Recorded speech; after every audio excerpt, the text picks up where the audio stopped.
Inson o'z yaratuvchisini haqiqatdan tanib, uni sevmasligi mumkin emas. Inson o'z yaratuvchisini sevib, unga bo'ysunmasligi mumkin emas. Va mutlaqo mumkin emaski, inson o'z yaratuvchisiga, qodir va qudratli Allohga bo'ysunib, baxtsiz bo'lsin. Bu mutlaqo mumkin emas. O Alloh, menga bunday iymon va ishonch beringki, undan keyin men hech qachon kufrga tushmayman. Menga shunday rahmingizni beringki, uning orqali dunyo va oxiratda menga iftixor va e'tibor berilsin. O Alloh, men sizdan qarorlarda adolat, shahidlarning qabul qilinishi, baxtli hayot va dushmanlarga qarshi yordam so'rayman. O Alloh, men o'z ehtiyojlarimni sizga topshirdim. Meni aqlim zaif, ishlarim yetarli emas va men sizning rahmingizga muhtojman. O har ishni hal qiluvchi va qalblarni shifolaydigan, siz qo'shiqlarimizni bir-biridan ajratganingizdek, men hamni jahannam olovi va u azoblaridan ajratib qo'ying. Ularni ko'rgan odamlar o'limni xohlar va qabr azoblaridan saqlanib qolay. O Alloh, aqlim yetib bormagan yaxshilik, niyatlarimga yetmagan, duolarim bilan yo'qolgan, siz va'da qilgan yaxshilik va sizning bandalaringizga beriladigan yaxshilikni men ham so'rayman.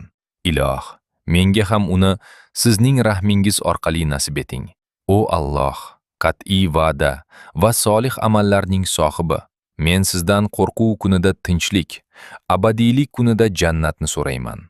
Sizga yaqin va huzuringizda bo'lganlar bilan, qo'lida ruka va sajdada va va'daga vafo qiluvchilar bilan. Siz rahmli va muhabbatlisiz va shubhasiz, siz istaganingizni amalga oshirasiz. O Alloh, bizga to'g'ri yo'lni ko'rsating va shunda yurib adashmaydigan qiling. Sizga do'stlarimiz uchun tinchlik, dushmanlaringiz uchun dushmanchilik bo'laylik.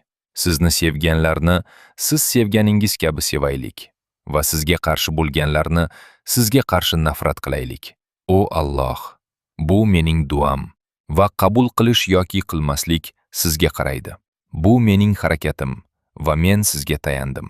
O Alloh, qalbimni nur bilan to'ldiring, qabrni nur bilan to'ldiring. Nuri oldimda, orkamda, o'ngimda, chapimda, eshitishimda, ko'rishimda, so'chimda, tanada, go'shamda, qonimda, suyaklarimda bo'lsin. O Alloh, nurimni ko'paytiring. Meni nur bilan ehtiyot qiling va hamma narsamni nur qilib bering. Maqtov shunday zotga, kim shoni sharaf bilan bezatilgan va uni so'zlaydi. Pahvala shunday zotga, kim ulkanlik bilan kiyingan va baxshishi bilan ko'rsatadi. Hech kimni ta'riflamaslik kerak bo'lgan zotdan o'zga har qanday kamchilikdan pok.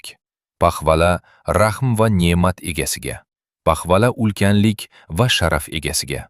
Pahvala qudrat va iftixor egasiga. O Alloh, sizga maktuf. Siz osmon va yerning va u yerdagi barcha tiriklarning himoyachisiz. Sizga osmon, yer va tiriklarning hukmronligi tegishli. Siz osmon va yerning nuri, podshohisiz. Siz haqiqatsiz va va'dangiz haqiqat.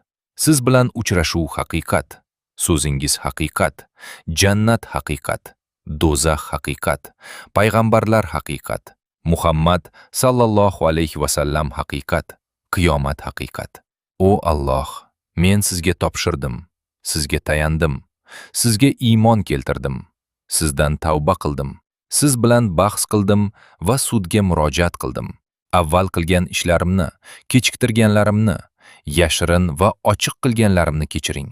Siz olg'a siljituvchi, din ishlarida imkoniyat beradigan, siz qaytaruvchi, yomon amallardan saqlaydigan.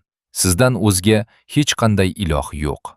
Solih amallarni qilish va yomon ishlardan saqlanish imkoniyati ham faqat Allohda.